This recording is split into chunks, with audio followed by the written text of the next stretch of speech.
আসসালামু আলাইকুম। গ্রামবাসী ভাইয়েরা, বাপেরা, আমার তো 3টে আসার কথা ছিল, সেখানে পৌনে 4টেই পৌঁছেছি। বালি ব্রিজের অনেকটা জামে পড়ে গেছিলাম, তাই একেবারে আসরের নামাজ হয়ে গেছে, এরপরেই উঠেছি। তবে অত্যন্ত দুঃখের সাথে বলছি, আল্লাহর হুকুম একটু ঠান্ডা বা সর্দি লেগেছে, তা হয়তো রুমাল ব্যবহার করব, খারাপ নেবেন না। যারা বাইরে আছেন ভেতরে আসুন, যারা নামাজ হয়ে গেছে দূরে দূরে আছে সকলে চলে আসে। একবার মহব্বত ভরা ভালোবাসায় সকলে উচ্চ আওয়াজে দরুদ শরীফ পড়েন। আল্লাহুম্মা সাল্লি আলা সিলিম ছিল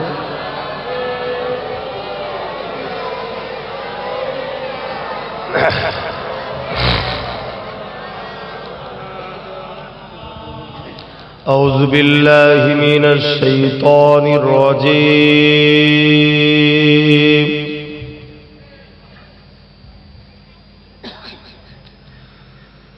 بسم الله الرحمن الرحيم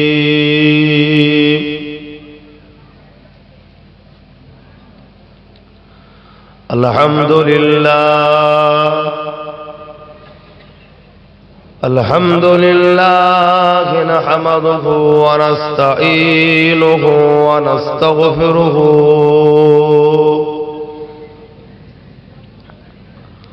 ونؤمن به ونتوكل عليه ونعوذ بالله من شرور أنفسنا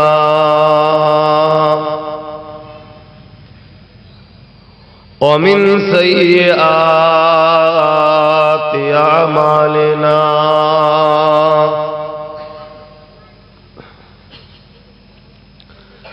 من يهدي الله فلا مضل له ومن يضلله فلا هادي له ونشهد أن لا إله إلا الله وحده لا شريك له ونشهد أن سيدنا وحبيبنا ومولانا محمدا عبده ورسوله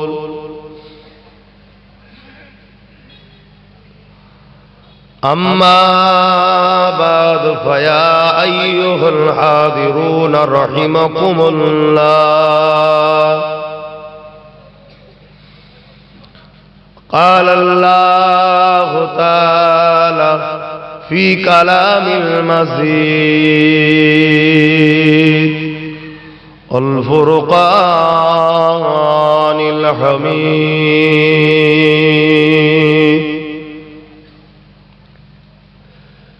إن الله وملائكته يصلون على النبي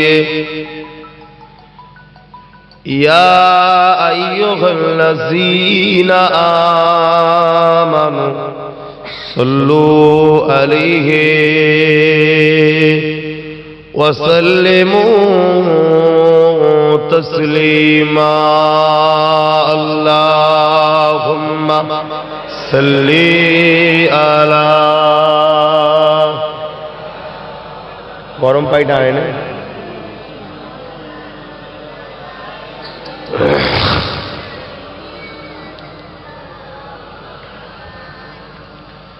मोहब्बते अल्लाहुम्मा सल्ली अला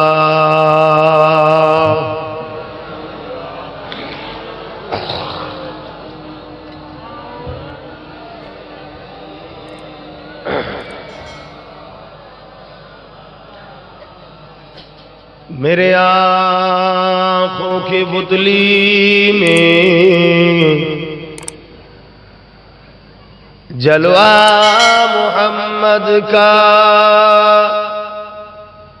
मेरे दिल के आईने में नक्शा है मोहम्मद का। कोई जन्नत में जाएगा, कोई दोज़ख में पहुँचे, मदीने की तरफ दौड़े दीवाना मोहम्मद का। अल्लाहुम्मा सल्ली अला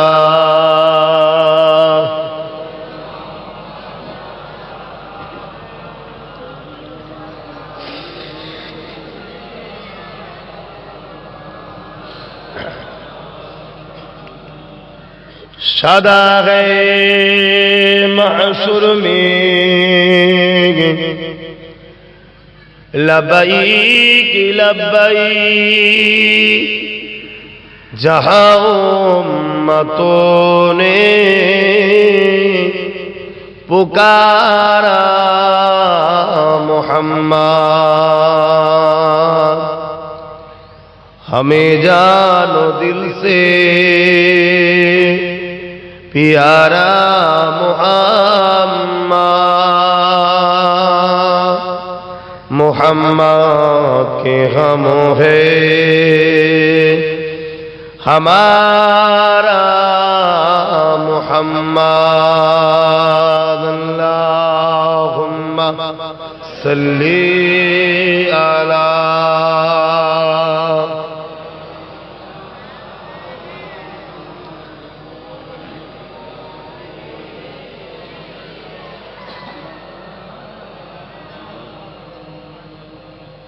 चाहूँ समझ ली।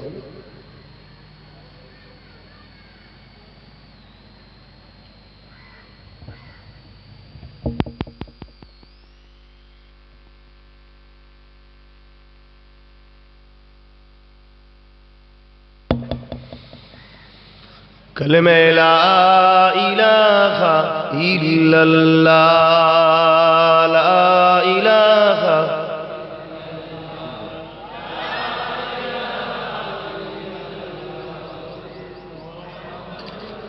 हस्बी रब्बी जल्लल्लाह, माफी कल्बी खैरुल्लाह, नूर मुहम्मद सल्लल्लाह, हक़ ला इलाहा इल्लल्लाह, ला इलाहा जुर्जुर ला इलाहा इल्लल्लाह, ला इलाहा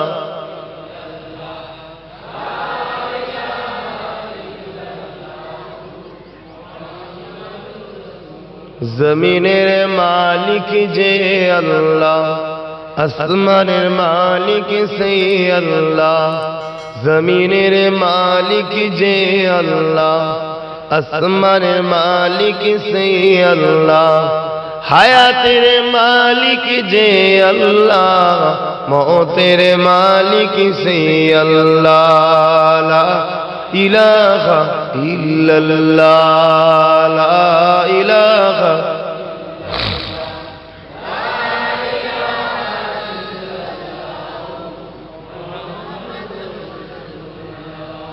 জমিনের মালিক তুমি আল্লাহ, আসমানের মালিক তুমি আল্লাহ, জমিনের মালিক তুমি আল্লাহ, আসমানের মালিক তুমি আল্লাহ। উম্মত আমরা রাসূলুল্লাহ, বান্দা আমরা তুমি আল্লাহ। লা ইলাহা ইল্লাল্লাহ,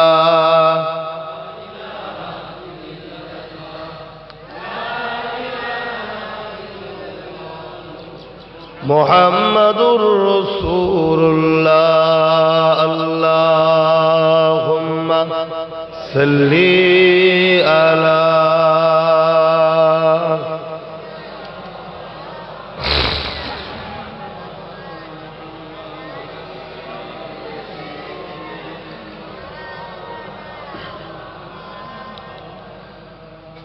وقال الله تعالى في كلام المزيد الفرقان الحميد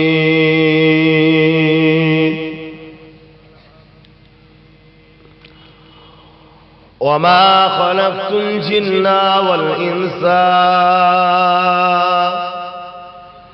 إلا ليعبدون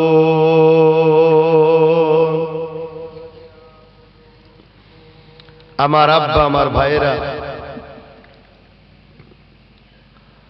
আমার আম্মা, আমার বোনেরা, ছোট ছোট বাচ্চারা, দুদিনের দুনিয়ার মুসাফির আমরা। এই পৃথিবীতে কত কোটি কোটি মানুষ এসেছে, আবার সবাইকে চলে যেতে হয়েছে।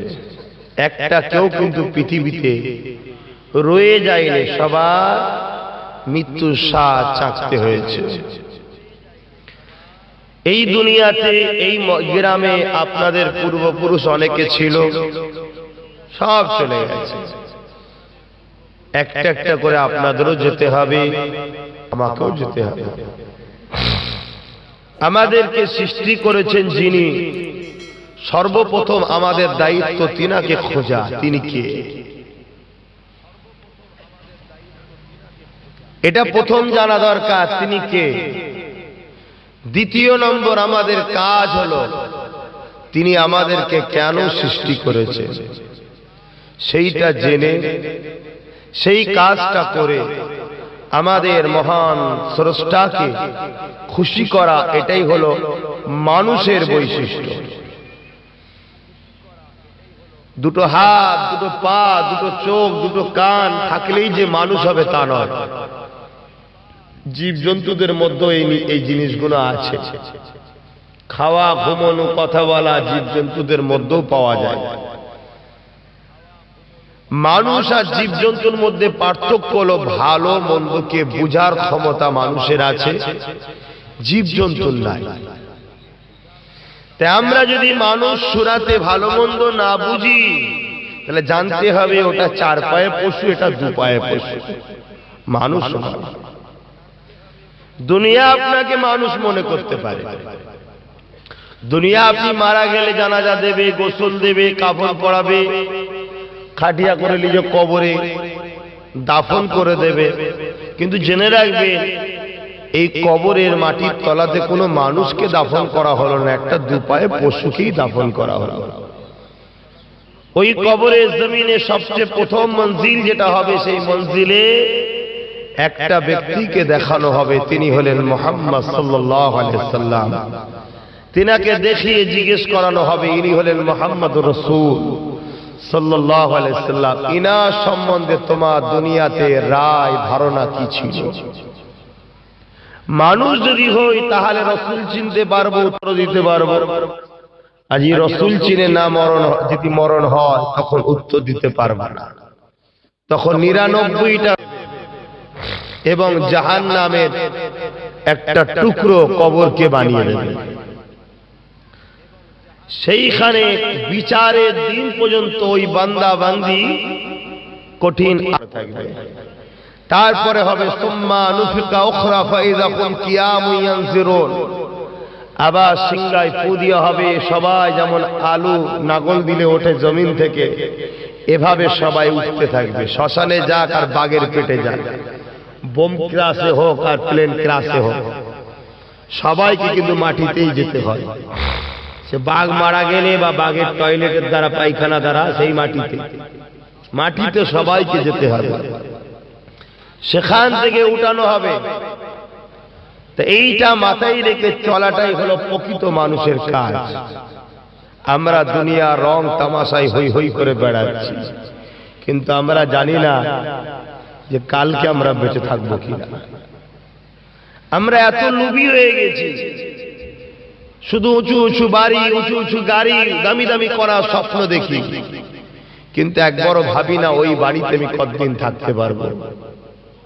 হ্যাঁ, আল্লাহ যদি তোমাকে হালাল পয়সায় বানাও নিয়ামত, শুকরিয়া আদায় করো, কিন্তু লোভে পড়ে বানাতে যেও না। আব্বাস সিদ্দিকীর গাড়ি আছে, আমার কেন থাকবে না? অমুকের বাড়ি আছে, আব্বাস সিদ্দিকীর কেন হবে না? এই লোভ করাটা ভুল। আল্লাহ যতটুকু দিয়েছে অতি শুকরিয়া আদায় করা মানুষের কাজ, প্রকৃত মানুষের কাজ। আর সর্বসময় ওপর দিকে তাকাতে নাই, নিচুর দিকে তাকাতে হয়। কেন? আমার থেকেও অনেক গরিব আছে, তার আবার নিচুর দিকে তাকালে তার থেকেও গরিব আছে। তাজ আমাদের প্রত্যেকের কাজ হলো এটাই যে মহান রব্বুল আলামিনকে তালাশ করা এবং তিনি কেন আমাদের সৃষ্টি করেছে এটা জানা, সেই অনুযায়ী আমাদের জীবন যাপন করা। তিনি কে এটা জানাবার জন্য তিনার পক্ষ থেকে নবী রাসূল পয়গম্বর পথ প্রদর্শক মেসেঞ্জারকে পাঠিয়েছেন তিনি, এবং আসমানি কিতাবও তিনি পাঠিয়েছেন। যারা ওই নবী আর কিতাবকে মেনেছে তারা হলো প্রকৃত মানুষ, তারা জান্নাতি।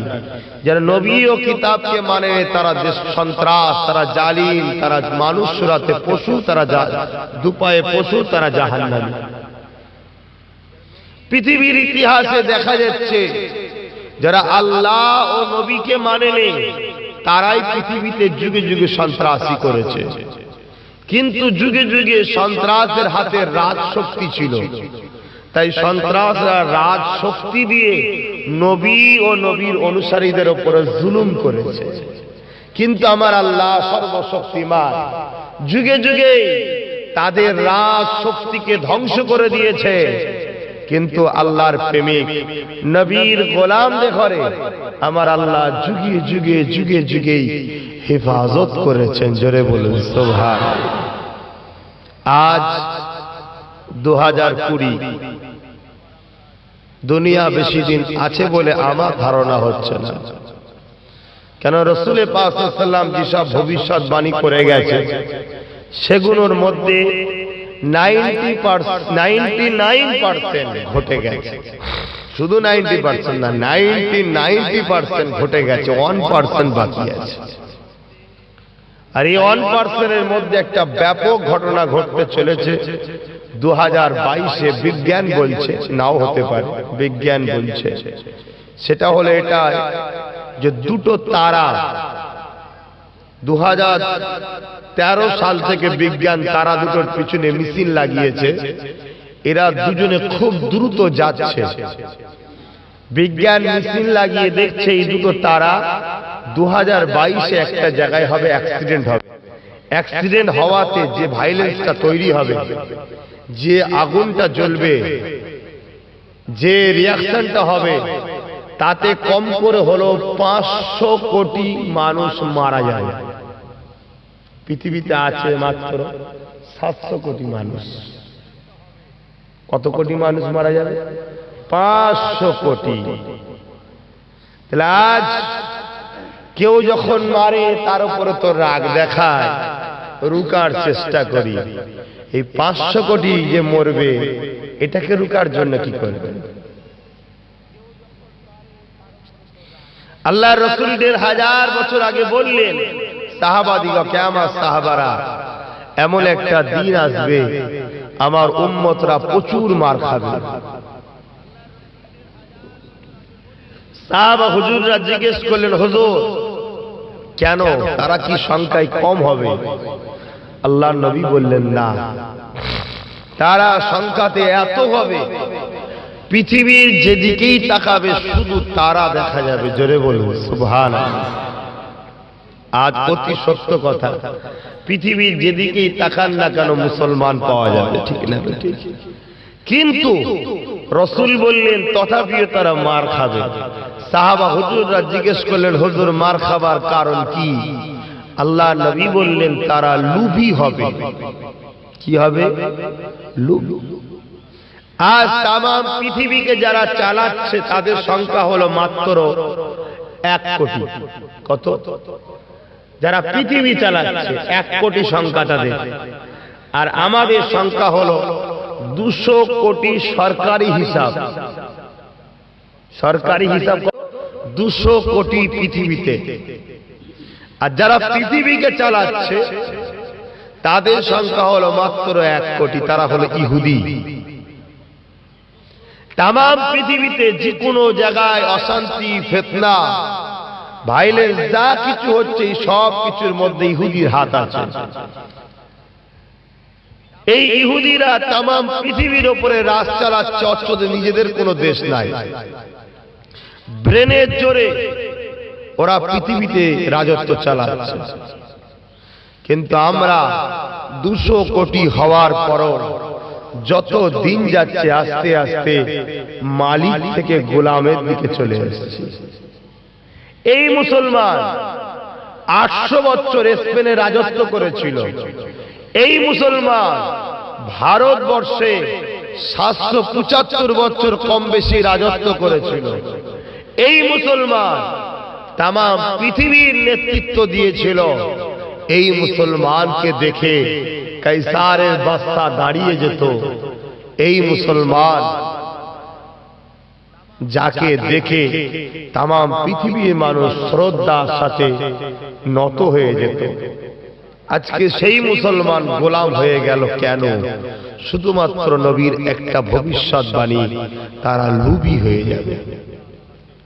আজকে আমরা লোভে পড়ে এতটা খারাপ হয়ে গেছি যে ছেলে মাকে খুন করে ফেলছে, মা মেয়েকে অত্যাচার করছে, মেয়ে বাপের অত্যাচার করছে, ভাই ভাইকে অত্যাচার করছে, ভাই ভাইকে খুন পর্যন্ত করে ফেলছে।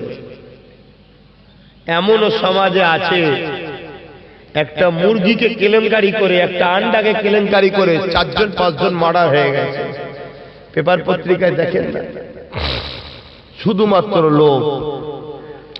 লোভ মানুষকে অন্ধ বানিয়ে দেয়, লোভ মানুষকে শয়তানের দাস বানিয়ে দেয়। আমরা যতক্ষণ না লোভ ছাড়তে পারবো ততক্ষণ আমাদের মাথা তুলে দাঁড়ানোর উপায় হবে না। এই লোভ আমাদেরকে শেষ করে দিয়েছে।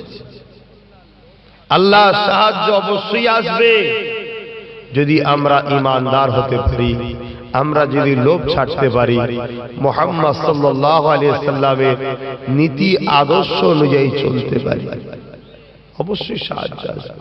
ইতিহাস খুলে দেখুন, এই যে মুসলমানদের উপরে অত্যাচার, এটা নতুন নয়, এটা যুগে যুগে হচ্ছে।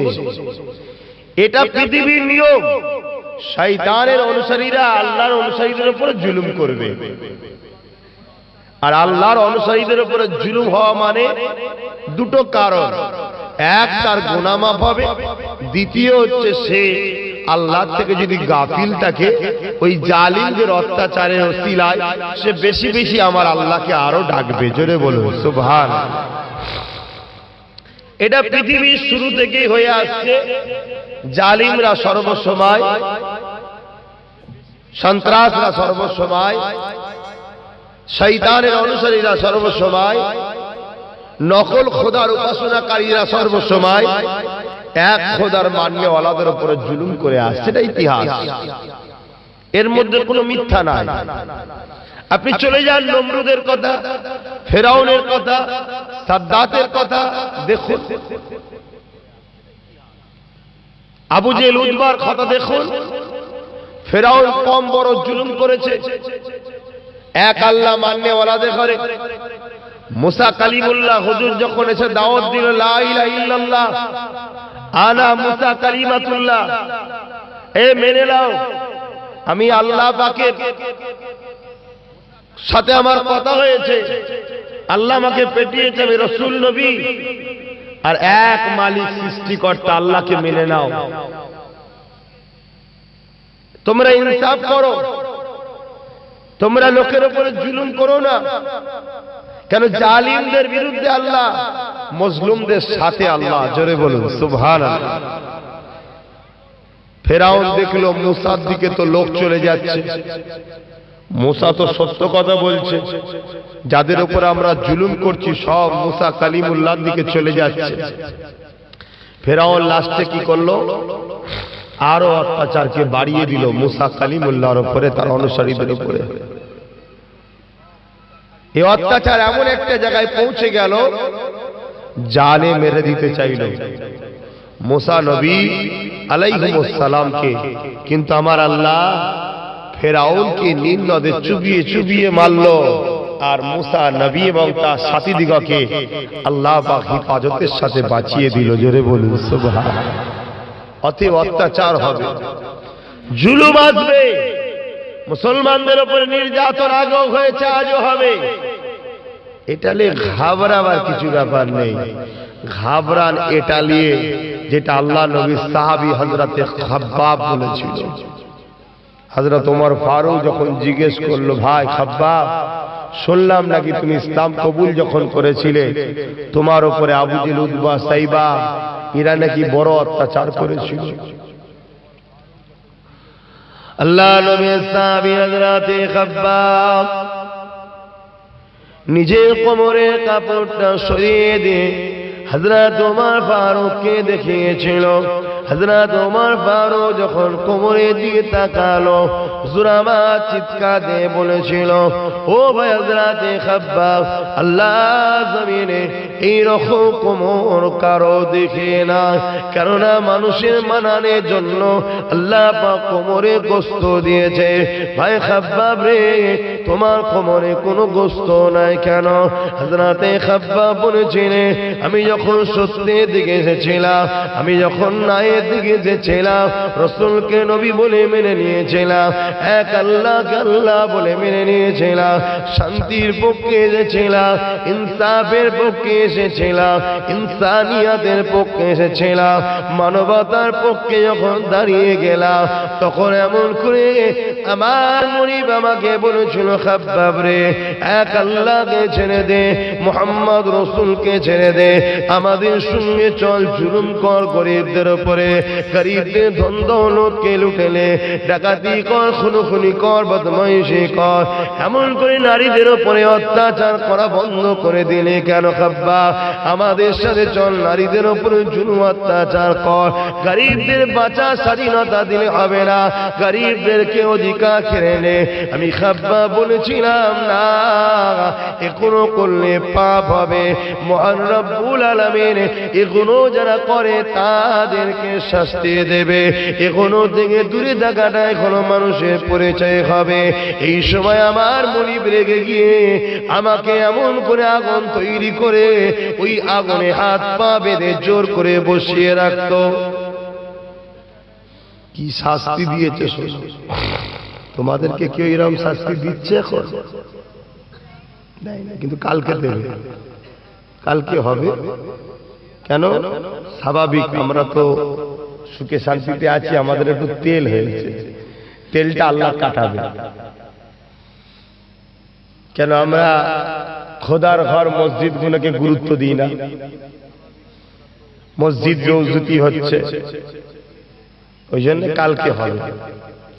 সুখের হাওয়া লেগেছে, মানুষ সবার জন্য লড়াই করে, খোদার ঘর, হকের জন্য, সত্যের জন্য, কোরআনের জন্য, মসজিদের জন্য, মাদ্রাসার জন্য, মানুষের মুখে আর কথা নাই। আল্লাহ নবী সাহাবী হযরতে খাব্বাব বলেছিল, ভাই ওমর, এ ভাই ওমর, আমার উপরে এত জুলুম অত্যাচার হয়েছিল, আমার কোমরের গোশত গুলো পুড়ে পুড়ে পুড়ে ওই আগুন গুলো নমিয়ে যেত, তথাপি আমাকে ধরে ধরে আগুনে বসিয়ে দিত, আবার আগুন জ্বালাতো, আবার ওখানে নিয়ে গিয়ে বসিয়ে দিত।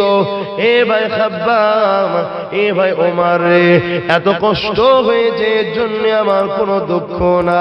আমি আল্লাহ দরবারে শুকরিয়া আদায় করে আমি বারবার ভাবতাম, আল্লাহ, আল্লাহ পাক আমার জন্য ঈমানটা না চলে যায়।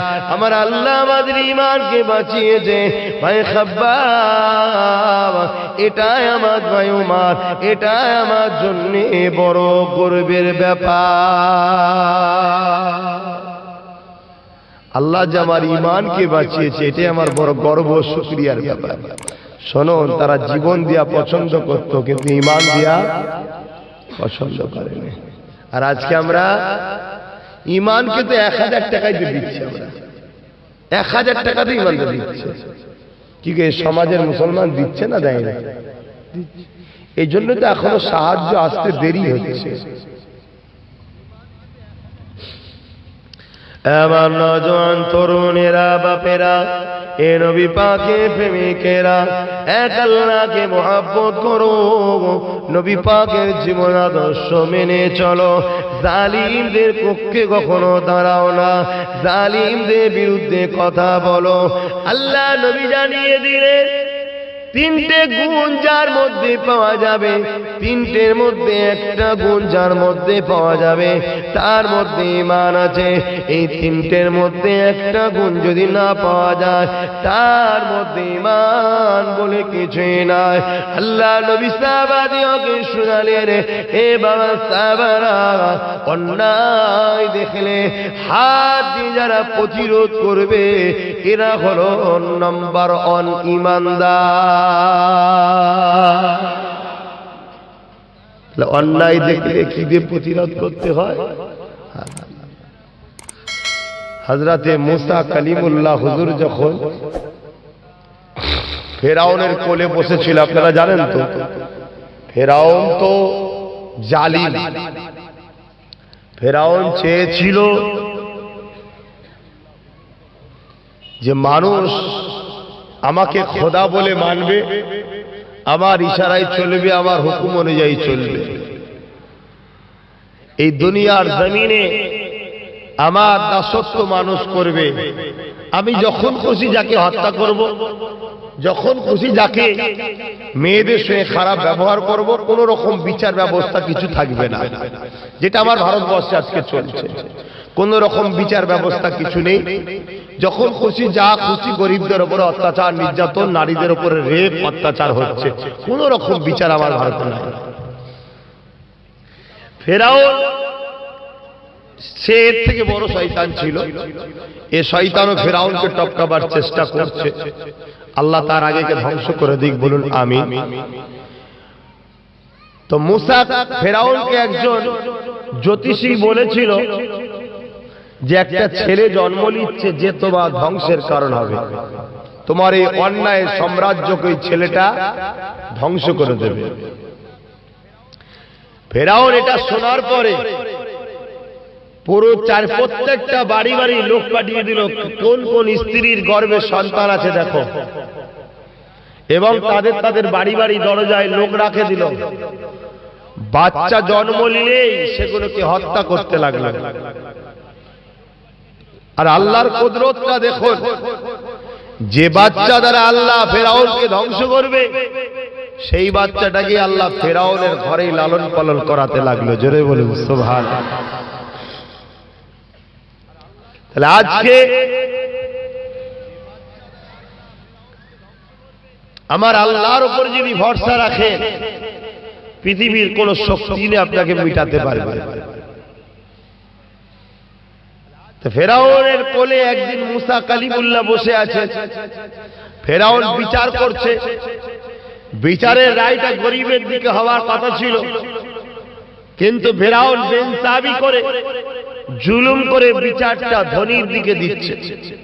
আজকেও যেটা হয়, গরিবের বিচার নাই, থানাকে 50,000 দিলে হ্যাকে না করে দেবে, নাকে হ্যাঁ করে দেবে, কোর্টে 1 লাখ দিলে জজও কিনা যায়, উকিলও কিনা যায়। কথা বুঝছেন না?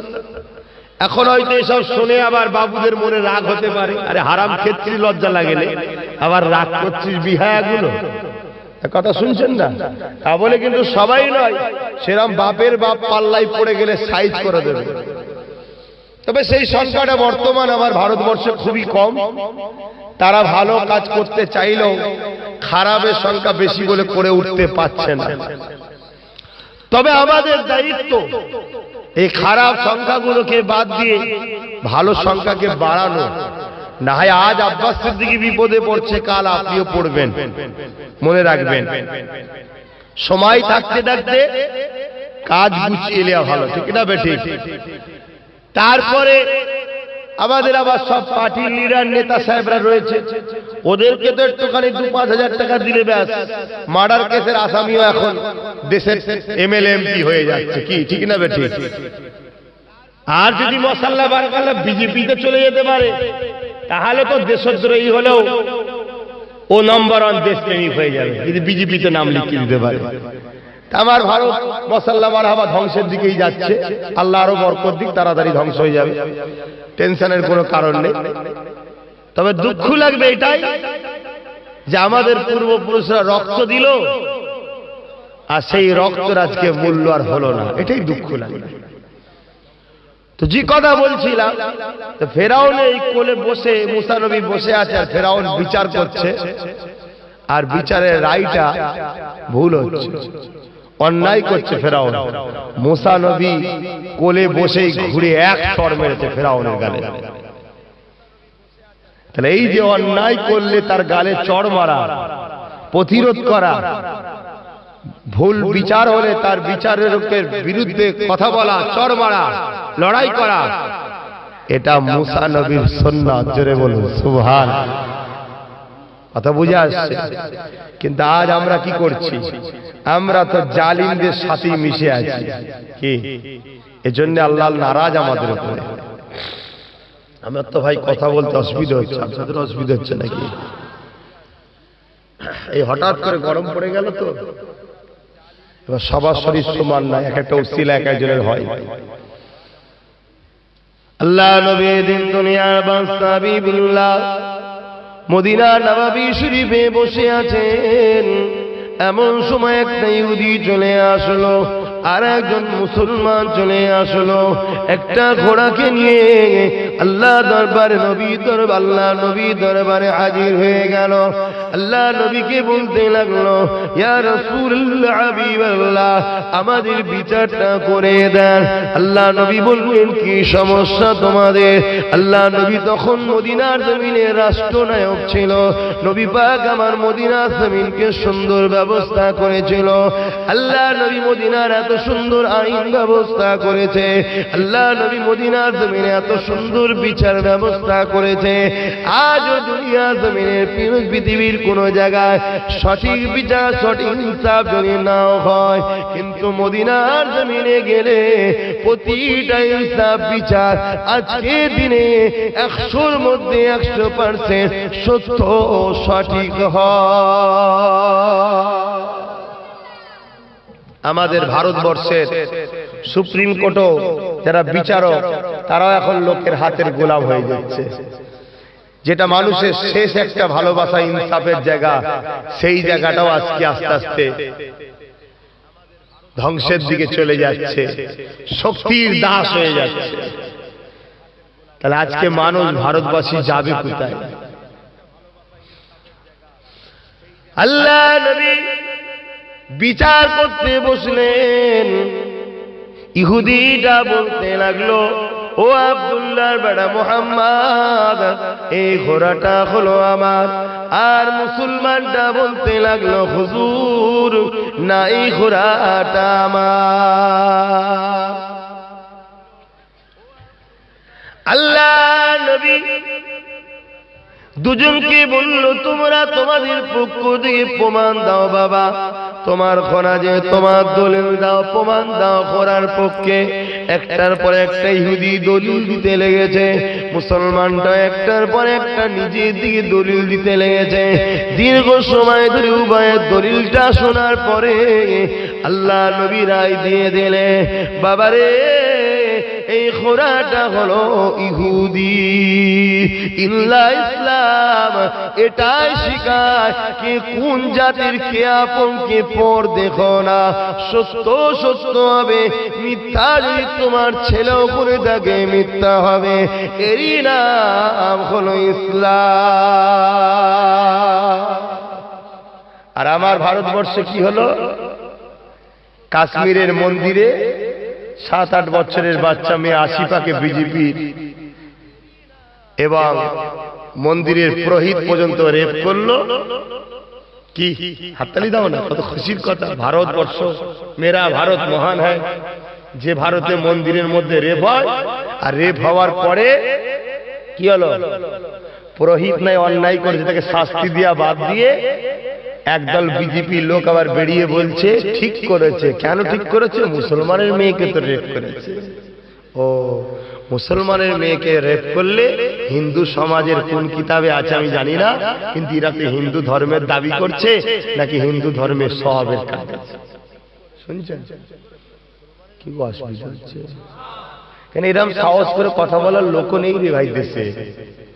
সুপ্রিম কোর্টের অন্যায় হলো সেটাকে বলার লোকের কথা নেই আমার দেশে। না সুপ্রিম কোর্ট হয়, সুপ্রিম কোর্ট হাতে কি হয়েছে? অন্যায় অন্যায়, ন্যায় ন্যায়, কি করবে? মেরে দেবে। কিন্তু ন্যায়ের পক্ষে থেকে মরলে বেহিসাব জান্নাত আছে। জোরে বলুন সুবহান। সুপ্রিম কোর্টকে অপমান করছে, কথা বলবে না? সুপ্রিম কোর্ট তো ভারতবাসীর ভালোবাসার একটা জায়গা, বিশ্বাসের একটা জায়গা, ইনসাফের একটা জায়গা। আজকে সেই জায়গাটাকে অপমান করে দিচ্ছে একদল বিচারক। তাহলে সুপ্রিম কোর্টের অপমানকে মেনে নিচ্ছেন, এটাই তো দেশের মধ্যে সবথেকে বড় গাদ্দারি। এটাই যে আমার দেশের প্রধান বিচারালয়কে অপমান করছে, আমার দেশবাসী ভয়েতে কথা বলছে। ওজন প্রধান বিচারালয়কে বাঁচাবার জন্য আমাদের তো কথা বলা দরকার। আসো মুসলমান, পৃথিবীর কে কি বলবে দেখা দরকার নাই। তোমার চিন্তাধারা একটাই হবে, আমার আল্লাহ কাতে রাজি, আমার রাসূল কাতে রাজি। এই চিন্তাটা করা। আমার আল্লাহ আল্লাহ রাসূল বলে দিয়েছে সর্বসময় ন্যায়ের পক্ষে থাকবে, সর্বসময় সত্যের পক্ষে থাকবে, সর্বসময় ইনসাফের পক্ষে থাকবে, সর্বসময় জালিমদের বিরোধী করবে, সর্বসময় অন্যায়ের বিরোধী করবে, সর্বসময় মিথ্যা থেকে দূরে থাকবে। আল্লাহ নবী জানিয়ে দিলেন, তুমি যদি কমজোরি হও, তুমি যদি হাত দিয়ে প্রতিরোধ না করতে পারো, তাহলে তুমি মুখ দিয়ে প্রতিরোধ করো। আজকে গণতান্ত্রিক দেশে হাত তুলতে পারছো না, তাহলে মুখ দিয়ে তো প্রতিবাদ করা দরকার। এই জন্য আমি মুখ দিয়ে প্রতিবাদ করছি। কাল কিয়ামতের ময়দানে আল্লাহ যদি আমায় জিজ্ঞাসা করে, হে আব্বাস সিদ্দিকী বলো তো দেখে, বাবরি মসজিদে যখন রায় হয়েছিল, মসজিদের রায় সুপ্রিম কোর্টে প্রমাণ হয়েছিল, ওখানে 500 বছর ধরে মসজিদে নামাজ হচ্ছিল, ওখানে কোনো মন্দিরের প্রমাণ ছিল না, ওখানে মসজিদে ছিল প্রমাণ হয়েছিল, ওখানে রাতারাতি রামের পুতুল গেজে রাখা হয়েছিল। সব কিছু প্রমাণ হওয়ার পরও সুপ্রিম কোর্টের প্রধান বিচারপতি যখন বাবরি মসজিদের বিরুদ্ধে রায় দিয়েছিল, এ আব্বাস সিদ্দিকী তুমি কি করেছিলে বলো? আমি তখন একটাই কথা বলবো, আল্লাহ গণতান্ত্রিক দেশে বাস করতেছিলাম, তোমার হাবিব বলেছিল ক্ষমতা থাকলে হাত তুলো, আমার ক্ষমতা ছিল না, হাত তুলতে পারেনি। অন্যায়ের বিরুদ্ধে আমি জবান খুলে মাইকে মাইকে বলেছিলাম, তোমার এই বিচারকে মানি না, তোমার এই সন্ত্রাসীপনাকে মানি না, তোমার এই ভাব আবেগের উপরে বিশ্বাসকে মানি না, তোমার এই সংবিধান বিরোধী আইন বিশ্বাসকে মানি না। আমি বলেছিলাম আল্লাহ জানি না, তারপরে আমাকে তুলে নিয়ে যে ফাঁসি দিল কি আমি জানতাম না। আমি আমার ফাঁসিকে কোনো গ্রাহ্য করি না, আমি আমার মরণের কোনো পওরা করি না। আয় আল্লাহ, তোমার নবী বলেছিল সর্বসময় অন্যায়ের প্রতিরোধ কর। আমার বাবরি যখন বেইনসাফি হয়েছিল, বাবরির বিরুদ্ধে যখন অন্যায় করা হয়েছিল, আমি আল্লাহ তোমার বান্দা তোমার মসজিদের হয়ে কথা বলেছিলাম এবং বাংলার মানুষকে বুঝিয়েছিলাম, এ বাংলার মানুষেরা আরো 3000 মসজিদকে এই সন্ত্রাসীরা ভাঙতে চায়, এদের বিরুদ্ধে আল্লাহর ঘরকে বাঁচাবার জন্য, ঐক্যবদ্ধ হওয়ার জন্য এদেরকে ডেকেছিলাম। কিন্তু এরা হারাম খাবার জন্য, রাজনীতির দলের চামচাগিরি করার জন্য, এরা নেতাদের পায়ের গুজুত হওয়ার জন্য, দুটো পার্টির হারাম খাবার জন্য এরা আমার সাথ না দিয়ে উপরন্তু আমার সমালোচনা করেছিল। কি গো আজ খারাপ লাগছে? কি জবাব দেবে আল্লাহর কাছে? ভাবছি আমি অনেক টাকার মালিক, আমি মরে গেলে আমার ছেলে গরু জবাই করে খানা করবে, খানা খেয়ে খাবে আর পায়খানা করবে, তোর কবরে একটা নেকি যাবে। কেন? সম্পূর্ণ টাকাটাই তো হারাম। কত গরিবের কাঁদানো টাকা, কত জব কার্ড মারা টাকা, কত ইন্দিরা আবাসনের ঘরের টাকা মারা টাকা, কত পরের জমি অপরকে পাইয়ে দিছি দালালি টাকা। কি ও টাকা কখনো গরু জবাই করে খেয়ে সব?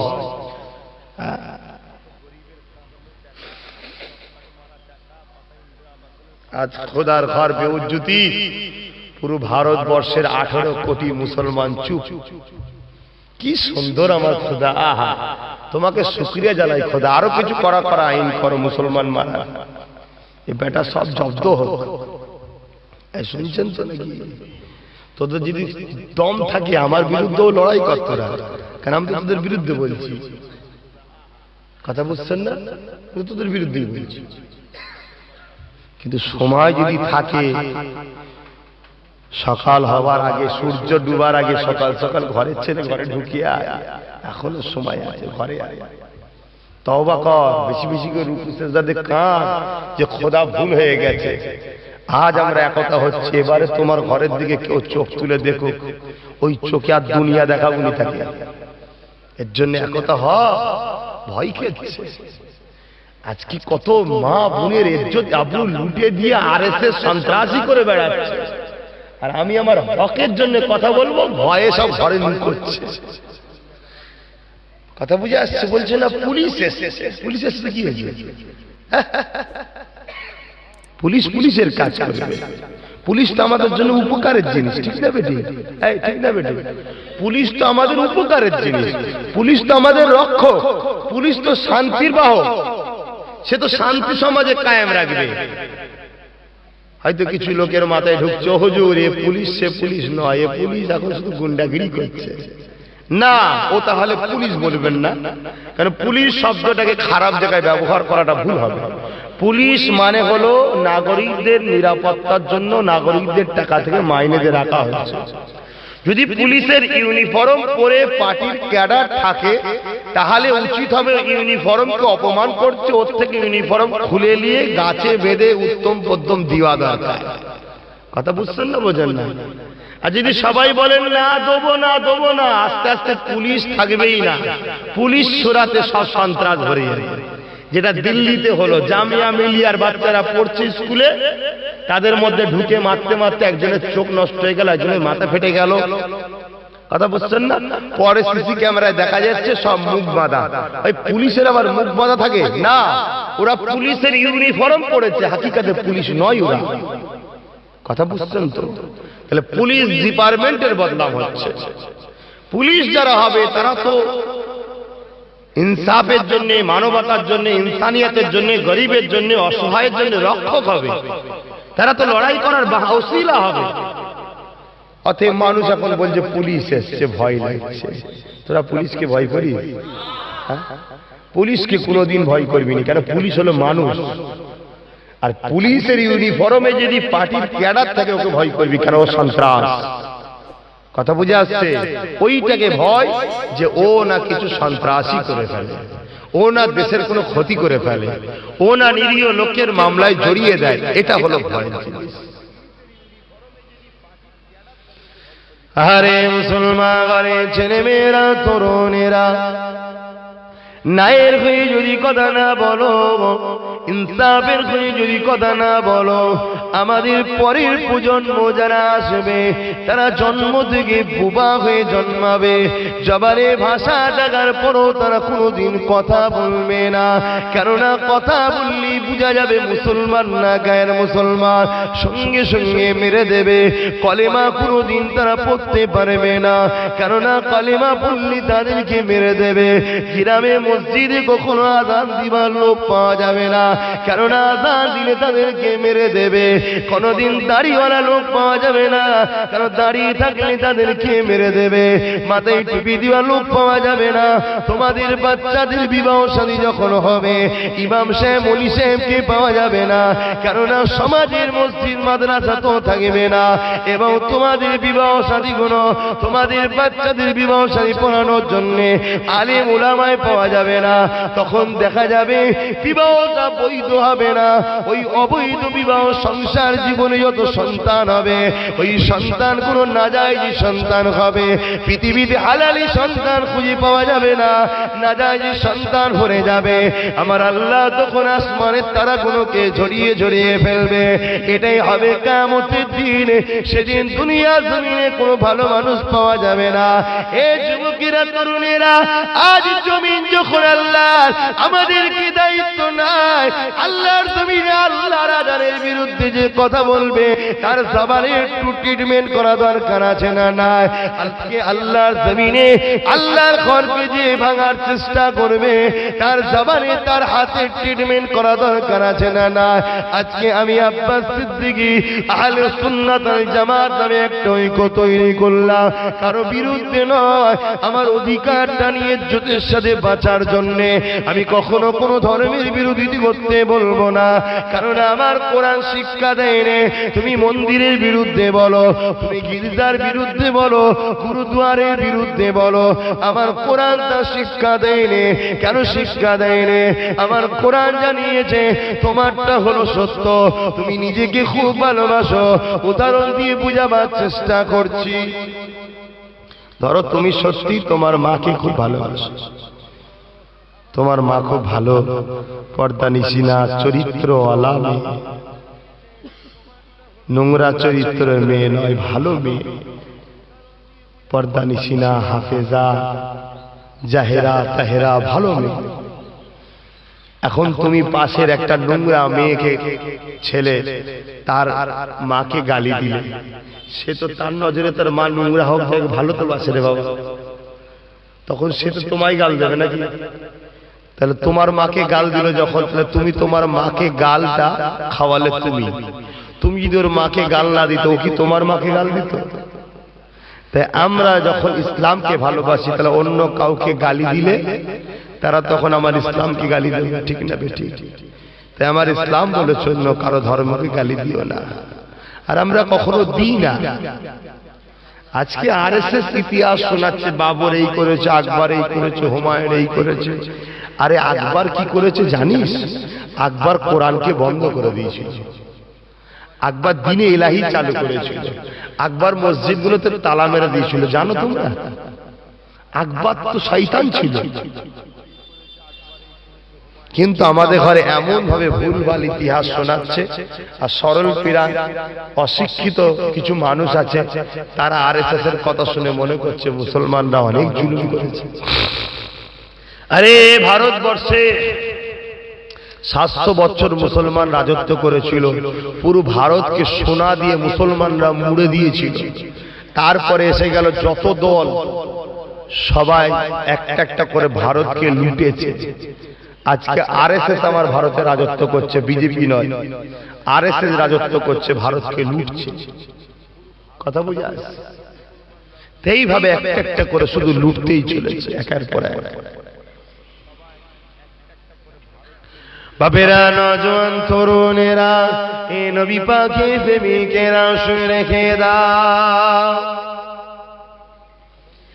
এ যুবকেরা, দুনিয়া যদি মার খাবার হয়ে জালিমদের সাথে মিশে যাও, পরকালে তোমাকে জাহান্নামটা খাটতে হবে। দুনিয়া যদি নাই কথা বলার জন্য জালিমদের ভয় খেয়ে যাও, তাহলে পরকালে তোমাকে জাহান্নামে মিশতে হবে। এবারে তুমি চিন্তা করে নাও, দুনিয়া জমিনে তুমি শাস্তি পেতে চাও না আখিরাতে জমিনে শাস্তি পেতে চাও? এই দুনিয়া জমিনে তুমি নাজাত পেতে চাও, শাস্তি থেকে মুখ ফিরিয়ে নিতে চাও, তাহলে আখিরাতে তোমাকে শাস্তি ভোগ করতে হবে। আর আখিরাতে জান্নাত থেকে বাঁচতে চাও, দুনিয়ার বুকে তুমি কে তোমাকে কে কি বলবে, কে তোমার নামে মিথ্যা মামলা দেবে, কে তোমাকে গুলি করবে, কে তোমাকে বোম মারবে, এসব পাওয়া করলে হবে না। তুমি আল্লাহর হয়ে, রাসূলের হয়ে, গরিবের হয়ে কথা বলতে হবে, মা বোনদের ইজ্জত আবরুর কথা বলতে হবে। আরে মদিনার জমিনে যখন আল্লাহ নবী সাহাবা হুজুরদেরকে নিয়ে দ্বীন ইসলামের প্রচার করতে লেগেছে, এমন সময় দেখা যায় একদল কাফিররা খবর পেয়ে গেল মক্কা থেকে মদিনার জমিনে মুহাম্মদ রাসূল চলে গিয়ে মদিনার জমিনে বড় শান্তিতে সবাইকে নিয়ে বসবাস করে করছে। এই মক্কার কাফেরদের শান্তি হলো না, মক্কার কাফেরদের সহ্য হলো না। 1000-এর কিছু কম বেশি সৈন্য নিয়ে মদিনার উপরে হামলা করার জন্য রওনা দিল। এই যুবকেরা, তরুণেরা, আল্লাহ নবীর কানে খবর খেয়ে গেল। নবী আমার সাহাবাদেরকে মদিনার নববী শরীফে কি শিক্ষা দিয়েছিল। এ বাবা সাহাবারা, আবু জেহেল, উতবা, সাইবা, আবুল আহাব মদিনার উপরে হামলা করার জন্য এমন করে 1000 সৈন্য নিয়ে আসতে লেগেছে। বাবা সাহাবারা, নিজেদের মা বোনদের ইজ্জত আবরু বাঁচানো এটা বাবা ইমানি দায়িত্ব, বাবা এটা মানবতার দায়িত্ব, বাবা এটাই তো ইনসানিয়াত, ইনসাফের দায়িত্ব রে বাবা। বাবারা, নিজেদের জানকে বাঁচানো এটা আল্লাহ তোমাদের জন্য ফরজ করেছে বাবা।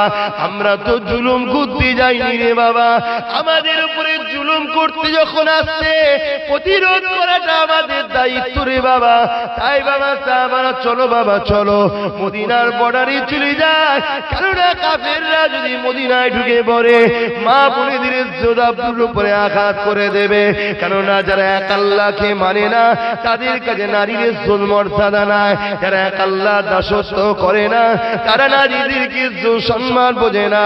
যারা এক আল্লাহকে মানে না তারা ছোট বড় কিছু বোঝে না, তারা বাচ্চা বাচ্চা দিয়েও হত্যা করে দেবে।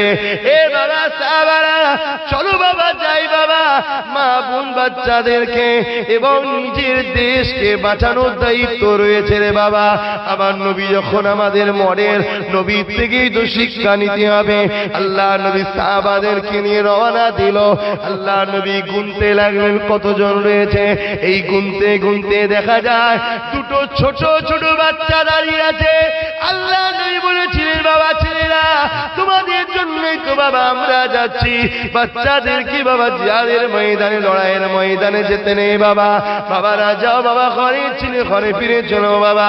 ওই বাচ্চারা কাঁদতে লাগলো, ইয়া রাসূলুল্লাহ, হাবিবাল্লাহ, না হুজুর, আমরা ঘরে ফিরে যাব না।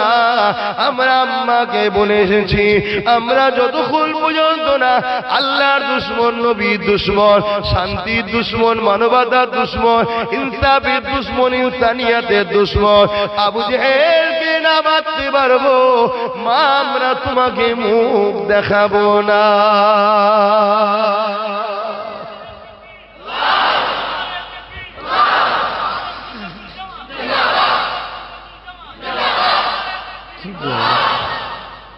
কি করবো আমি, যেন শরীর খারাপ হলে জলসায় বেরোতে চাই না, বিরক্ত হয়। আর আমার সর্দি হলো খুব রাগ ধরে, কথা বলতে খুব রেগে যায়, একটুতে নাক বন্ধ হয়ে যায় তো দমলিতে কষ্ট হয়। আহারে, তাহলে মরণটা কেমন হবে? সব তেল কাটাবে, দাঁড়াও না। হাত দিল আল্লাহ, এই হাতে আল্লাহ দুশমনদের ঝান্ডা ধরে ঘুরে বেড়াচ্ছ। চোখ দিয়েছে আল্লাহ, এই চোখে আল্লাহর দুশমনদের মুখ দেখছো। কি হলো? না যাও, নিচে যাও না। কান দিয়েছে আল্লাহ, এই কানে গরিবের আওয়াজ শুনতে পাচ্ছ, নি হারামখোরদের ডাক শুনতে পাচ্ছ। এই কানে গরম তেল দেবে কিয়ামতের দিন, জাহান্নামে নিয়ে শুনে রেখে দাও। তুমি ভাবছো এখন শয়তানি করে নি না, পয়সা করে নি, লাস্টে হজ করবো, তোকে বেশি পিটবে। তুই হাজি, এই তো এক হাজি গতকালকে শিবরাত্রি পালন করলো। হ্যাঁ, মিলছে তো আব্বাস সিদ্দিকীর কথা, মিলছে তো। আমি অনেক আগেই বলেছিলাম যেটা মুসলমান নয় রে বাবা, তোদের ঘরে ধোকা দিবার জন্য। আরে মুসলমান তো প্রার্থী করতে হবে, ঠিক না বেটি? মুসলমানদের তো একটা পদ দিতে হবে, মুসলমানদের তো একটা ডিপার্টমেন্ট আনতে হবে, নাই তো কথা হবে যে তাহলে মুসলমানদের ঘর দিচ্ছে না, কি তাহলে মুসলমানরা তখন আলাদা কিছু করবে, ভাববে কি, তো মুসলমান তো কিছু দিতে হবে। ওরা তোদের থেকে অনেক চালাক, ওরা দেখে দেখে দেখে দেখে ওদেরই ঘরের লোককে মুসলমান সাজিয়ে দিয়েছে। তুই মুসলমান সেজে যা। আর মক্কা শরীফে এমন কোন মেশিন বসানো নেই কাফের আর বেঈমান চিনার ধরা যাবে, আছে নাকি? হ্যাঁ, কি গো হাজিরা, এমন কোন মেশিন চেক করেছিল নাকি? কাফের হলে আলাদা আওয়াজ হবে, মুমিন হলে আলাদা আওয়াজ হবে, আছে নাকি মেশিন? আল্লাহ বসিয়ে রেখেছে একটা মেশিন, যেটা আমি আগেও ওয়াজ করেছি, শুনেছেন কি? আল্লাহ একটা মেশিন বসিয়েছে, তার নাম হল হাজারে আসওয়াদ। হাজারে আসওয়াদ কিয়ামত দিন বলে দেবে, আল্লাহ, কথা বুঝছেন না, অমুক অমুক অমুক, তবে নাম ধরে বলে যাচ্ছি, যদি এটা কোনো ডাইরেক্ট হিন্দু ধর্মের কেউ কিছু করতো আমার বলার দরকার ছিল না। কেন মুসলমানের ইউনিফর্ম পরেছে, মুসলমানের নাম দিয়েছে, আমার ধর্মকে কলঙ্ক করেছে। অতএব শ্রী ববি হাকিম, শ্রী ববি হাকিম এ বেঈমান কাফের, শুনছেন? এ কাফের, এ আমার কওমের নয়, এ গাদ্দার আমার কওমের, এ নেমো খারাপ, এক শয়তান এক নম্বরে, শুনছেন না? আবার হয়তো আমার বাড়িতে আজকে পুলিশ পাঠাতে পারে, তবে এই যদি মায়ের দুধ খেয়ে থাকে দিনের বেলা পাঠাতে বলবি। কথা বুঝেন না, বোঝেন না? আর দম থাকে আমার নামে কেস কর না, কোর্টে যাই, একটু দেখি, মোকাবেলা হোক। তোকে এই সাহসটা কে দিল? তুই ইসলামের দাবি করবি আর কাজ করবি ইসলাম বিরোধী? ইসলাম তোর বাপের নাকি রে? হ্যাঁ, ইসলাম তোর বাপের না আব্বাস সিদ্দিকী বাপের? যে নবী আমার সারা জীবনটা রক্ত ঝরিয়ে, নিজের শরীরের রক্ত ঝরিয়ে দিল শিরক মুক্ত করার, আজকে বেঈমান বাচ্চা মুসলমান সেজে শিরক করছে। আর এই মুসলমানের মধ্যে কিছু কুত্তা আছে, এদের ঘরে এবার হই হই করে। এই কথা খারাপ লাগছে? আমি মাঝে মাঝে মনে করি আমার জন্য জলসা নয় বাবা, আমার জন্য কোনো মুদিখানার দোকান ফোকান খুলে বসে যাওয়া ভালো। কারণ আমি খুব রাগী মানুষ, শয়তানি দেখলে সহ্য করতে পারিনি, গালি গালাজ করে ফেলি, রেগে যাই। এতে হয়তো অনেকের পছন্দ হয়, অনেকের পছন্দ হয়নি, তবে হারামখোর ছাড়া সবাই পছন্দ করে আমার কথাকে। হারামখোররা শুধু পছন্দ করে না, কারণ হারামখোররা বলে গালি গালাজ করার কি দরকার, আমার সামনে বন্যারে কুত্তা, জুতিয়ে তোর মুখ ছিঁড়ে ফেলবো। সারা জীবন মাহারা বাপারা নবী আমার কত কষ্ট করে ইসলামটাকে প্রচার করলো, আর সেই মুসলমান দাবি করবি আর ইসলাম বিরোধী কাজ করবি, এ মেনে লিয়া যেতে পারে? কালকে মসজিদে ঠাকুর তুলবে এই বেঈমান বাচ্চাগুলো, শুনছে? এদের জন্যই তো বাবরি মসজিদটা চলে গেল, এদের জন্য, এই রকম সব জানোয়ার কুকুরগুলোর জন্য বাবরি মসজিদটা চলে গেল। দুনিয়ার লোক আমাকে পছন্দ নাই করো, আমার কোনো পাওয়া নেই, আমার বিশ্বাস আমার আল্লাহ আমায় পছন্দ করছে। অতএব আল্লাহ, আমিও চাই আব্বাস সিদ্দিকীর পাগলগুলো ঠিক আমার মতো করা হোক, তাতে দুনিয়ার লোক হয়তো তুলে নিয়ে যাবে, জেল দেবে, মারবে, পিটবে, বোম দেখাবে, গুলি দেখাবে। খেতে পারবি? গুলি খেয়ে মরি যদি নবীর দিদার পাস, গুলি খেতে কে কে রাজি আছে? হাত তুলে দেখা। ইয়া আল্লাহ, নারে তাকবীর, নারে তাকবীর। কাফের বেঈমানরা মুনাফিকরা দেখলে তোদের গুলি শেষ হয়ে যাবে, ঈমানদারের বুক শেষ হবে না। জোরে বলুন সুবহানাল্লাহ। ফেরাউন কম চেষ্টা করেছিল, মারতে মারতে মারতে মারতে হাঁপিয়ে গেছে, তখন ঈমানদারের সংখ্যা কমেনি। জোরে বলুন সুবহানাল্লাহ। আবু জেহেল, উতবা, সাইবা, আবু লাহাব কম মারতে চেষ্টা করেছে, মারতে মারতে মারতে হেঁপিয়ে গেছে, তথাপি ঈমানদারের বুক শেষ হয়নি। জোরে বলুন সুবহানাল্লাহ। বুশ বুশ বুশ চেনেন? বুশ বিরাট বড় শয়তান, ওই বুশ কম মেরেছে মুসলমানকে, মারতে মারতে মারতে হাঁপিয়ে গেছে, লাস্টে দেখা যাচ্ছে বুশের মেয়ে ইমানের কলেমা পড়ে মুসলমান হয়েছে। শুধু তাই নয়, কোরআনের হাফেজা হয়ে গেছে। জোরে বলুন সুবহানাল্লাহ। এখন রিসেন্ট খবর পাওয়া যাচ্ছে ডোনাল্ড ট্রাম্পের মেয়ে মসজিদে যাতায়াত করছে, শিগগিরই হয়তো আল্লাহ তাকেও হিদায়াত করে দিক। বলুন আমিন। আরো জোরে বলো। যত বড় বড় ইন্টারন্যাশনাল শয়তান, ওই শয়তানগুলোর গালে চুনকালি তাদের পরিবারের লোকেরাই মেখিয়েছে। শুনছেন না? আজকে বিজেপি যত বড় বড় লিডার যারা বলে মুসলমানদের তাড়াবো, হ্যান করবো, ত্যান করবো, মুসলমান মারবো, এদের সব মেয়েরা মুসলমান ছেলে শুনে বিয়ে করে বসে আছে। শুনছেন ভাই? খোদার মাপ দেখছেন না? একটা প্রশ্ন, সেই প্রশ্নটা হলো এটাই, আমরা কি প্রকৃত মুসলমান হতে পেরেছি? এইটাই হলো প্রশ্ন। আমরা যদি প্রকৃত মুসলমান হতে পারি, টেনশনের কোনো কারণ নেই। কি গো, তাহলে বুঝতে পারছো তো? তাহলে বুকে হাত দিয়ে বলো, এই পশ্চিম বাংলায় একটা ইমানদার মুসলমান মুসলিম জননেতা আছে? একটা আছে? তাহলে তোমাদের হয়ে লোকসভা বিধানসভায় বলবে কে? আব্বাস সিদ্দিকী কি করছে খবর পেয়েছো তো? ভুল করছি নাকি? ও বিষয়ে আজকাল বেশি কিছু বলবো না, কারণ শরীরটা খারাপ লাগছে আমার আজকে। কথা বুঝছি, আমার আলোচনার ধাঁচ কাজ দেখে তোমরা বুঝতে পারছো আমি পাচ্ছি না। তথাপিও ভাড়া না খাটলে তো মাইনে দেবে না। কি বলিস না? দোয়া করে দেবো, দোয়া করে দেবো, ঠিক বলছিস তো? কিরে কমিটির ছেলেরা, 10 বিধে নেই তো? আমি পারছি না ভাই, কষ্ট হচ্ছে, নাক বন্ধ হয়ে গেছে, জ্বলছে নাক ঠান্ডা। তথাপিও যতটুকু আল্লাহ বলিয়েছে আর একটু বলে দিয়ে যায়। আল্লাহ নবী জানিয়ে দিলেন, এ দুনিয়ার মানুষেরা, জালিম বাদশার বিরুদ্ধে কেউ যদি কথা বলে, ওই মানুষটা যদি প্রতিবাদ করার জন্য ওকে যদি মেরে দেওয়া হয়, ও কিন্তু এমনি মরণ হবে না। ওর মরণটাকে নবী বলছে সাধারণ মরণ মনে করো না গো, ওর মরণটা হলো শ্রেষ্ঠ মরণ, ও বেহিসাব জান্নাতি হবে। তোমরা কি জালিমদের পক্ষে থাকবে না বিরুদ্ধে? আর তোমাদের যদি মরণ হয় কি হবে? বেহিসাব জান্নাত। এর থেকে বড় সুযোগ আর কিছু আছে? হ্যাঁ, অতএব ভয় খাবে না। আল্লাহ নবী আরো জানিয়ে দিলেন, এ দুনিয়ার মানুষেরা, আমি রাসূলুল্লাহ বলে দিয়ে যাই, আমার আদর্শ হলো সত্যকে প্রতিষ্ঠিত করা। আমার লক্ষ্য হলো মানুষকে মানুষের দাসত্ব থেকে মুক্তি দেওয়া। আমার লক্ষ্য হলো নারীদেরকে মর্যাদা দেওয়া। আমার লক্ষ্য হলো মা বাপকে সম্মান ইজ্জত দেওয়া। আমার লক্ষ্য হলো প্রতিটা গরিব মানুষ যেন এবং ধনী মানুষ যেন সমানভাবে বসবাস করতে পারে, কেউ কারো উপরে জুলুম না করে। আমি রাসূলুল্লাহ, আমার লক্ষ্য এটাই। আর কোরআন জানিয়ে দিল, লাকাদ কানা লাকুম ফি রাসূলিল্লাহি উসওয়াতুন হাসানা। এই দুনিয়ার মানুষেরা, আমি রাসূল বলিয়ে দিয়ে যাই, আমি রাসূলুল্লাহ, আমার আল্লাহ আমাকে পাঠিয়েছে।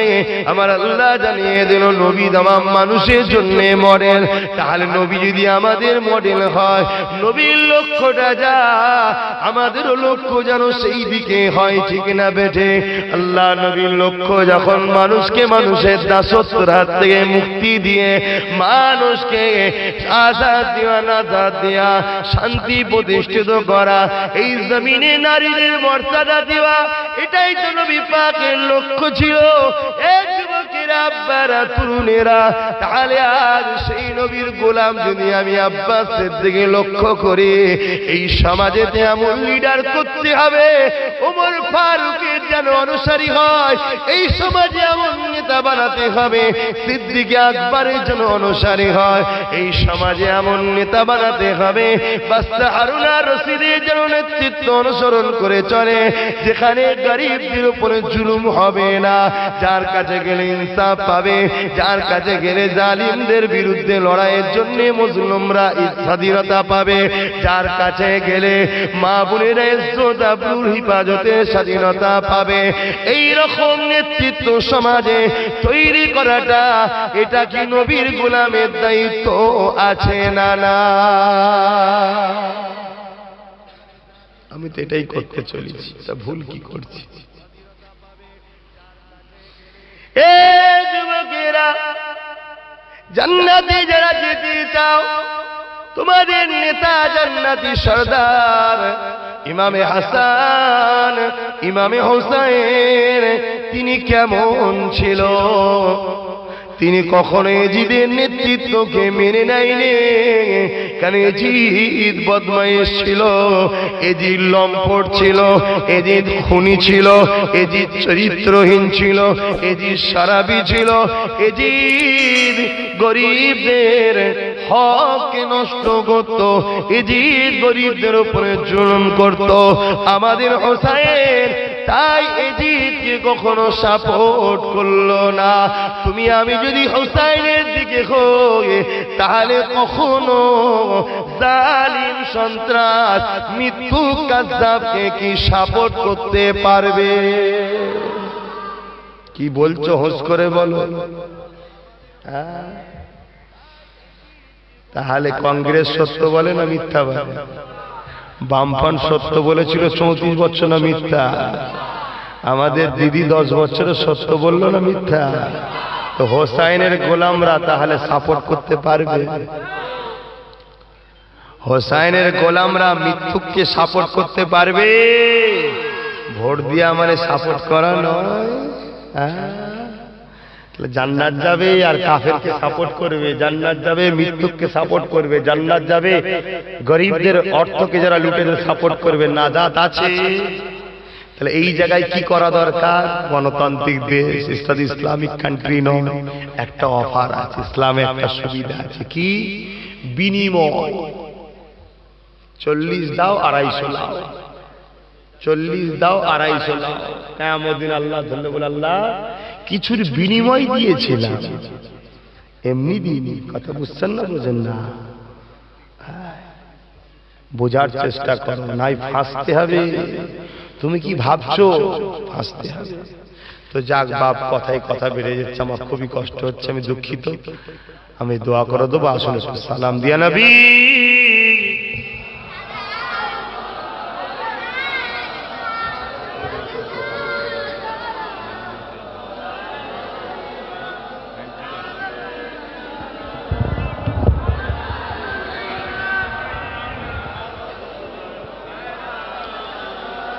طلع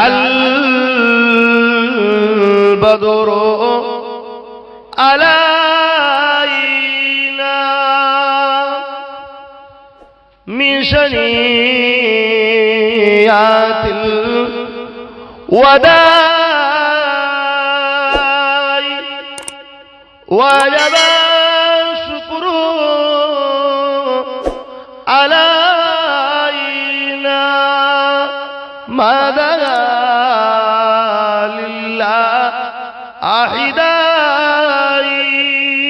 يا نبي سلام يا رسول يا حبيبي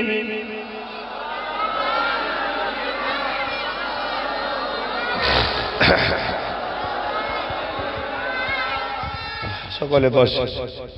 কিছু তেলাওয়াত আছে নাকি? এই তেলাওয়াত আছে কিছু?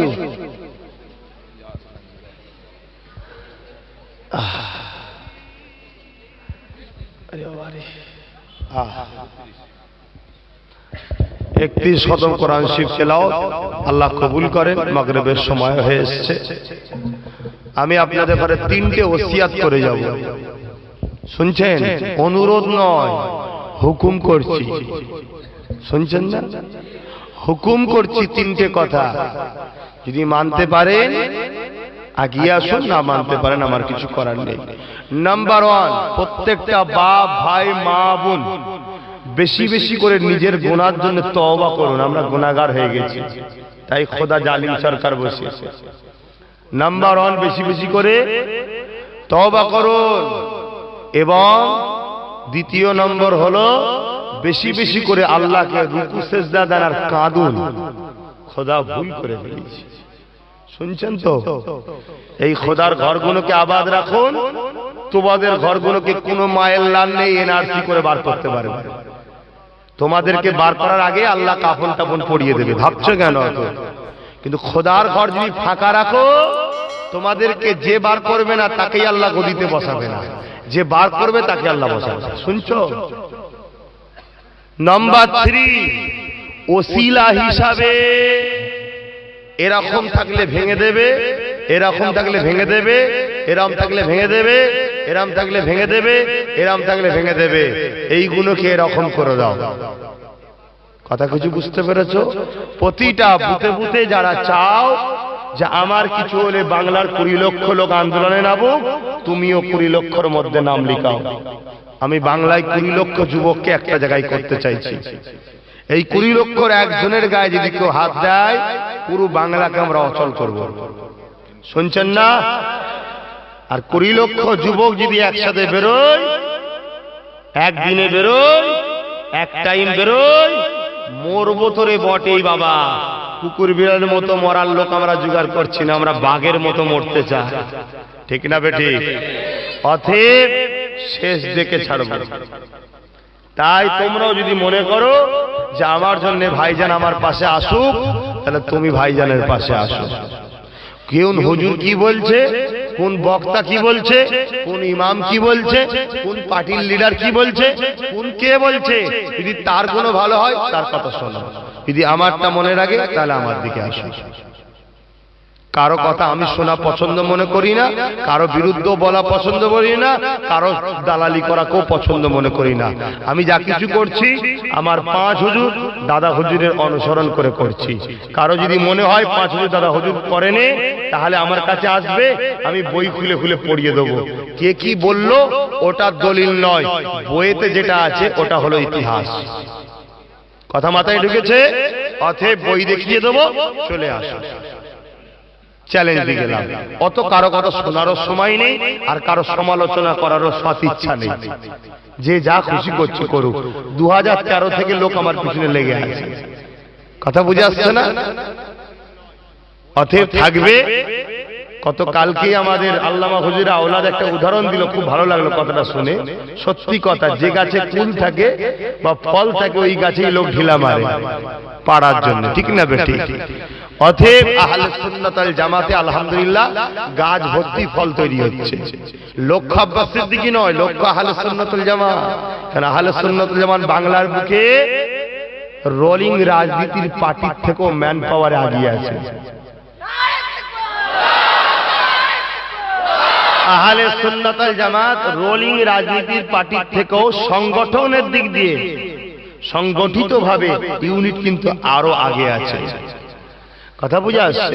শুধু আমরা শান্তিপ্রিয় মানুষ, ধর্মপ্রিয় মানুষ, সংবিধান প্রিয় মানুষ, দেশপ্রিয় মানুষ, তাই কিছু কিছু জায়গায় আমাদের ছেলেদের উপর একটু চোখ টোক দেখাচ্ছে, জুলুম টুলুম করছে, আমরা সবর করছি।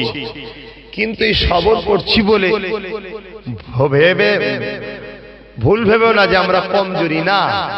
কেন সবর করে আমাদের লাভটা আরো বাড়ছে। যদি বলেন কেন, দেখা যাচ্ছে এক জায়গায় 10 জন আছে, তার মধ্যে 5টা ছেলে হয়তো সংগঠন করে, 5 জন করে না। যখন জুলুম করছে 5 জনের জায়গায় তো হচ্ছে না, 10 জনের উপরে তো জুলুম হচ্ছে রে বাবা, কোনো না কোনো কারণে তো হয়ে যাচ্ছে। তখন ওই 5 জনই দেখা যাচ্ছে তারা বলছে দোষ সংগঠন না করেই যখন মার খেলাম, সংগঠন করেই খাই। কমসে কম নবীর বাচ্চার সাথে ছিলাম, দুনিয়ায় বলতে পারবো আল্লাহকে কিয়ামতের দিন যে। অতএব ওদের জুলুমেতে আমাদের ফল বাড়ছে, তাই একটু সবর করে আছি। আমার ভাইদেরকে বলবো তোমরা একটু সবর করো, যত সবর করবে তত তোমাদের জিত তাড়াতাড়ি হবে। ভয় খাবার কিছু নেই। তবে তোমাদের কাছে আগের দুটো কথা বললাম, ওই দুটো কথা কিন্তু মাথায় রাখতে হবে। আল্লাহর সাহায্য ছাড়া কখনো পৃথিবীতে কিছু হয় নাই। অতএব তওবা বেশি বেশি করে করো। 20 বছর 30 বছর বয়স হয়েছে, তো পাপ তো অনেক করেছো। আর নবীর জন্য ছোট ছোট দুটো বাচ্চা চলে গেছে জান দিতে, 30 বছর হয়ে গেছে, এবার তো নবীর জন্য জান দেবার জন্য চলে আসো। এখন কেন বাঁচার শখ করছো? হয়ে গেছে সংসার জীবন, আবার কি বেশি বাঁচার শখ করো না। হ্যাঁ, আল্লাহ যদি তোমার কপালে বেঁচিয়ে রাখে, আমি তো দেখেছি যারা বাঁচতে চাই তারাই তাড়াতাড়ি মরে, আর যারা মরতে চাই তারা সারা জীবন বেঁচে থাকে, অনেকদিন বেঁচে থাকে। কথা বুঝছেন না? যেমন আমি দেখুন না, আমি রোজ মরার জন্য শখ করি যে মরলেই নবী দেখা হবে, জেন্ত তো দেখা হচ্ছে না, কিন্তু আমার মরণও হচ্ছে না। কথা বুঝছেন না? হবে একদিন, এটা তো সত্য জিনিস। অতএব তোমাদেরকে বুঝাতে চাইছি, অতএব ঘাবড়াবার কিছু নেই। আল্লাহ আমাকে কত সুখ শান্তি দিয়েছে। প্রতিটা মোড়ে মোড়ে দাঁড়ালেই ছুটে ছুটে লোক এসে ভাইজান ভাইজান করে, বাবাজি বাবাজি করে। প্রতিটা জায়গায় চা খেতে গেলে, পান খেতে গেলে কেউ পয়সা নিতে চায় না, লাস্টে ঝগড়া করে পয়সা দিতে হয়। এত চিল্লাচিল্লি করতে যেন মনে হচ্ছে ঝগড়া করছে। কথা বুঝে আসছে না? তারপরে রোজ লোক কত ভালো মন্দ করে খাওয়াচ্ছে। এত আরাম আয়েসের জিন্দেগি তো বেঁচে থাকার শখ করিনি। কেন? দুনিয়া আমরা চাই না, আমরা আখিরাত চাই। এই যুবকরা, তোরা আব্বাস সিদ্দিকীর মতো হয়ে যায়। দেখবি দুনিয়া তোদের পিছনে ছুটবে, আমার মতো টাকা পাবি, গাড়ি পাবি, বাড়ি পাবি, ইজ্জত পাবি, সব পাবি। দুনিয়া তোকে শুধু আখেরাতে ধরতে চাইবে, তুই কিন্তু দুনিয়াকে বুড়াগুল দেখাবি, দুনিয়া তোর পিছনে আরো ছুটবে। তুই দুনিয়াকে কিন্তু পাত্তা দিবি না, দুনিয়া তোর পায়ে পায়ে ঘুরবে, তুই দুনিয়াকে পাত্তা দিবি না। আর দুনিয়াকে যখন তুই পাত্তা দিবি, দুনিয়া তখন তোর মাথায় উঠে তোকে পায়ের তলায় রাখবে। শুনছিস ভাই? অতএব ভয়, তবে হ্যাঁ, জুলুম কারো উপরে কোনোদিন করবে না, কেন জুলুমকারীর পক্ষে কিন্তু আল্লাহ নাই। সে হিন্দু হোক, দলিত হোক, আদিবাসী হোক, যে কোনো ধর্মের মানুষ হোক, কারো উপর যেন অত্যাচার জুলুম কোনো দিনের জন্য করবে না। আর মা বাপ ভাই বোনেদের ঘরে পরিবার গ্রামবাসী সবার সঙ্গে মিলেমিশে থাকবে। এই গ্রামের দায়িত্বে বর্তমান ওই ছেলেটা, কি নাম জানো, তুজাম্মেল রয়েছে, ও আমার ভাই। বসো, আহলে সুন্নাত ওয়াল জামাত সংগঠন করে, ও ইউনিট তৈরি করছে ধর্মপ্রেম, মানবপ্রেম, দেশপ্রেমের।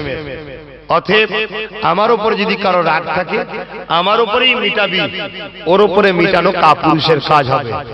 মর্দ যদি হও, পালোয়ান যদি হও, মায়ের দুধ খেয়ে যদি পয়দা হও, আর লাট্টু জিন খাওয়া হলে আলাদা কথা, মোকাবেলা আমার সাথে করো। ওইরকম নিরীহ লোকের সঙ্গে মোকাবেলা করে মস্তান নিজেকে ভেবনি। তুমি একজন কাপুরুষ, তুমি একজন নামার, তাই তুমি সরল প্রাণ গরিবদের উপর জুলুম করো।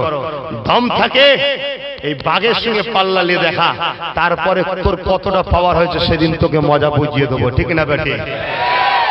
অতএব আর কথা বাড়াচ্ছি না, একেবারে সময় শেষের দিকে। আল্লাহুম্মা আমিন। আয় আল্লাহ, প্রত্যেকের দিলের খবরটা আপনি জানেন, এ সব তো আপনার সৃষ্টি। এদের সবাইয়ের গুনাহ মাফ করে দেন, এদের সবাইকে নামাজি মুত্তাকি বানিয়ে দেন, এদের সবাইকে আপনি জান্নাতি বানিয়ে দেন। আয় আল্লাহ, আজ বিশ্বজুড়ে আমাদেরকে মারছে, আমার ভারতবর্ষ, আমাদের জালিম সরকার বসছে, মারতে চাইছে, আর আমাদের মধ্যে মুসলমান সেজে একদল মুনাফিক আমাদের ঘরে বোকা বানাচ্ছে। আল্লাহ, এই জায়গা থেকে আমার কওমের মানুষকে তুলে আনার চেষ্টায়, বাঁচাবার চেষ্টায় আমি চেষ্টা করছি, কিন্তু বাঁচাবার মালিক তো আমি নই, মালিক তো আপনি, তোলার মালিক তো আমি নাই, মালিক তো আপনি। আমি তো চেষ্টা করছি, আপনি এদেরকে সদ্বুদ্ধি দেন। সাথে সাথে আমার ভারতবর্ষের আদিবাসী, দলিত, বঞ্চিত, গরিব, যে ধর্মেরই হোক, হিন্দু হোক, শিখ হোক, যারাই আছে সবাইকে আপনি হিদায়েত করুন। সবাই তো আপনার সৃষ্টি, তাদেরও গুনাহ খাতা মাফ করে তাদেরকে হিদায়েত করুন, তাদেরকে আপনার প্রেমিক, আপনার নবীর প্রেমিক বানিয়ে দিন, তাদেরকেও আল্লাহ পাক সুখে শান্তিতে রাখুন, সবাইকে নামাজি মুত্তাকি বানান, প্রত্যেককে আল্লাহ সুখে শান্তিতে রাখুন। আমার দেশ ও দেশবাসীকে সুখে শান্তিতে রাখুন। দেশের প্রকৃত যারা প্রশাসন, তাদের জানমাল হেফাজত করুন। যারা প্রশাসনের ইউনিফর্মকে বদনাম করছে, রাস্তাঘাটে প্রশাসনের ইউনিফর্ম সেজে ডাকাতি করছে, আল্লাহ এই সকল সন্ত্রাসের হাত থেকে প্রশাসন ডিপার্টমেন্টকে বাঁচান, আমার দেশকে বাঁচান, দেশের সংবিধানকে আল্লাহ সন্ত্রাসবাদী নেতাদের হাত থেকে বাঁচান। হাবিবের খাতিরে দয়া করে, রহমত করে কবুল করুন। এই কমিটিকে কবুল করুন। ফুরফাসে আহলে সুন্নাত ওয়াল ছেলেদের জানমাল ইমানের হেফাজত করুন। আল্লাহ, ছেলেগুলো আমায় ভালোবেসে এগিয়ে এসেছে। আল্লাহ, যদি একটা ছেলের উপরে কেউ জুলুম করে, খোদা এই ভিখারি তোমার কাছে হাত তুলেছে, তার নাম নিশানাকে তুমি মিটিয়ে দেবে, ওর দাদাগিরিকে তুমি ঠান্ডা করে দেবে। আল্লাহ, এই বাচ্চাগুলোকে আমি ভালোবাসি, তোমার নবীর বাচ্চা, তোমার নবীর খানদান হাত তুলেছি। যারা আমার মা বোন বাপ ভাইদের উপর জুলুম করবে, তাদের বিচার তুমি করো আল্লাহ। আমিন সুম্মা আমিন। লা ইলাহা ইল্লাল্লাহু মুহাম্মাদুর রাসূলুল্লাহ সাল্লাল্লাহু আলাইহি ওয়াসাল্লাম। একটা দাওয়াত দিয়েছি, 3 দিন ইসালে সাহাবে যাবেন, ছোট গাড়ি নিয়ে যাবেন, ডাইরেক্ট নলেজ সিটির মাঠে গাড়ি ঢুকে যাবে, ওখানে পার্কিং করবেন। সকাল থেকে নিয়ে সন্ধ্যা পর্যন্ত নলেজ সিটির মাঠে আমি থাকবো, সন্ধ্যার পরে দরবারে আসবো। জুম্মার দিনে শুধু জুম্মার নামাজের জন্য দরবারে আমি থাকবো, তারপর আবার নলেজ সিটির মাঠে চলে যাব, সন্ধ্যা পর্যন্ত থাকবো, চলে আসবো। পার্কিং এর জায়গার বড় সমস্যা হচ্ছে, ডাইরেক্ট নলেজ সিটির মাঠে যে পার্কিং করবেন, সকাল থেকে নিয়ে সন্ধ্যা পর্যন্ত নলেজ সিটির মাঠে জলসা হবে, আমি ওয়াজ করবো, দুপুরে অনেক খাওয়া দাওয়া হবে। আসসালামু আলাইকুম।